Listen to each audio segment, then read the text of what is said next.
Bonjour et bienvenue aussi à notre tour d'horizon économique, politique et boursier. Nous sommes le mercredi 25 mars et les places boursières européennes reprennent un petit peu leur souffle. On va trouver une explication technique très facilement. L'euro qui avait atteint les 1,05 contre le dollar commence à regagner un tout petit peu de terrain contre le dollar. Et oui, un dollar affaibli par une série de statistiques plutôt médiocres mais qui font tout à fait les affaires du marché, un marché dont la hausse repose le plus souvent sur une reprise économique anémique.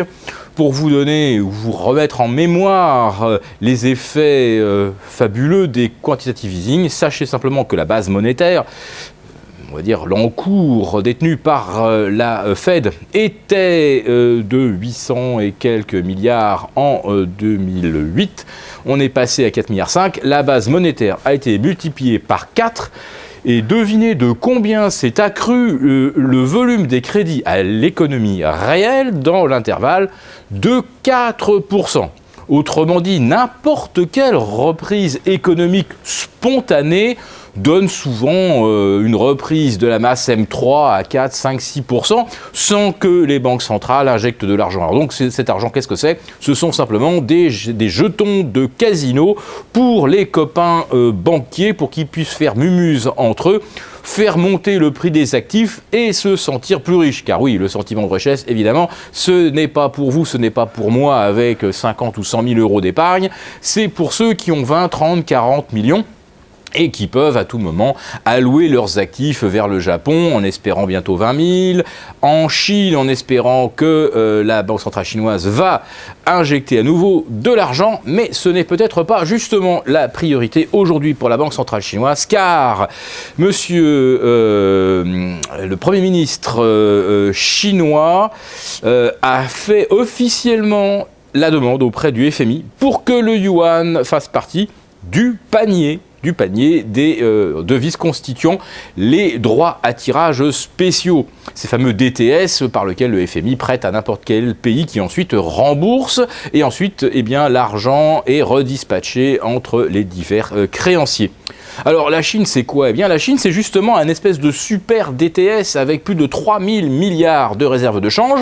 Le FMI ne peut pas en dire autant, loin de là. La Chine c'est beaucoup plus gros et la Chine c'est déjà, ses réserves constituent déjà un DTS. Alors pour que le yuan soit éligible, il faudrait évidemment qu'il soit convertible. Il ne l'est pas. Messi, va-t-on nous expliquer, puisque vous pouvez faire des transactions en yuan à Shanghai, Hong Kong, Londres, on peut même essayer à Paris, on pourra bientôt à New York. Donc le yuan est techniquement déjà plus ou moins convertible.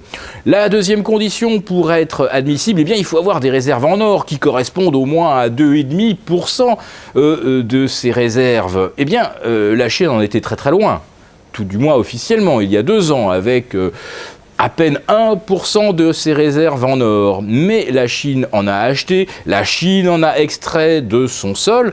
Si d'un seul coup on devait apprendre que la Chine dispose bien de ce ratio de 2,5, alors peut-être que le FMI pourrait juger effectivement le yuan éligible.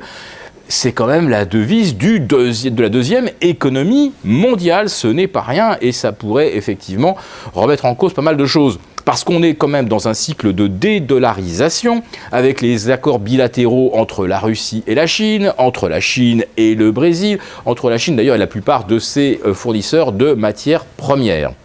Alors, plutôt que le dollar un jour soit en crise ou marginalisé, peut-être aurait-on en effet intérêt à introduire le yuan dans les DTS pour ensuite créer à tout hasard, si les choses tournaient mal, une espèce de super méta-monnaie qui abolirait la guerre d'échange, car nous sommes toujours en plein dedans avec pas moins de 30 mouvements sur les taux ou sur la liquidité orchestrés par les banques centrales depuis le début de l'année. Si 30 initiatives, ce n'est pas une guerre d'échange mondiale, alors je me demande bien ce que c'est.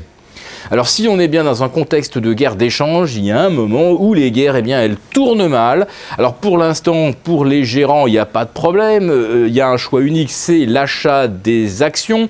On se couvre comme on peut sur les devises, mais les encours sont tels, les leviers sont tels que le moindre grain de sable pourrait provoquer une forte augmentation de la liquidité. Et là, je vous le garantis, compte tenu des encours de dérivés qui dépassent de 10 fois le PIB mondial, si on devait d'un seul coup réduire les leviers, aucun marché, ni les devises, ni les marchés de taux, ni les marchés d'actions n'ont la capacité d'absorber une correction, une réduction rapide des leviers.